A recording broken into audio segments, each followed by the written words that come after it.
channel time পাছ just মই time পাছৰ কাৰণে বনাইছোঁ মানে এইপিনে এনে এতিয়া মই অলপ ঘূৰিবলৈ যাম এতিয়া এই চাইডে ঘূৰিব যালেতো টপিকটো কেমেৰাটো নাই আমাৰতো গেৰিব মানুহ চোলাটো নাই গাত কি কৰিম ন এনেকৈ কৰি কিনি যাম এতিয়া মোৰ ভাত চব্জি বনাই ৰেডি মোৰ এইটোৱে ইমানখিনিয়ে ৰুম মোৰ বেছি নাই তাৰ পৰা এইপিনে ইয়াত ৰাতি হৈছেগৈ আৰু এতিয়া মই লাইট চাইট জ্বলাই দিছোঁ পূৰা দেই লাইট চাইট তাৰ পৰা এইটো আমাৰ বাহিৰৰ জেগাটো মানে ইমানখিনিয়ে ৰুমটো মোৰ ইমানখিনি বেছি ডাঙৰ নহয় মোৰ বাহিৰৰ এটা বিচনা আছে ভিতৰত এটা বিচনা আছে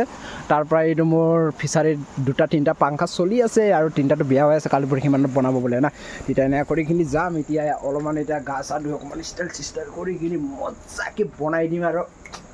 নাই যাই কিনি মানে ৰাইডিং নকৰোঁ মই জাষ্ট টাইম পাছৰ কাৰণে যাম এইটো তহঁতকো নেদেখাই মই পাৰ্চনেল মানে নাই এইটো পাৰ্চনেলটো পাৰ্চনেল বুজি পাবই লাগে আৰু মই মানে এনেকুৱা দেখাই ভাল নালাগে মানে ন কোনোবাই এনেকুৱা কৰে কেমেৰা ধৰিব না মোবাইলৰ এই বাইকৰ কিবাটোৱে ঘূৰাব সেইকাৰণে এক্সিডেণ্ট হোৱাৰ বুলি তাৰপিছত মজাকৈ যাম মজাকৈ আহিম মানে এইটোৱে আগতে যোৱাৰ আগতে তোমালোকক জনাই দিছোঁ মই যদি ভাল লাগে যদি গুড নাইট এটা দি দিবি কেলা জয় হিন্দ জয় ভাৰত জয় Pakistan I am really sorry जय पाकिस्तान जय हिंदुस्तान जय महाराष्ट्र जय शिवराष्ट्र good night bye bye see you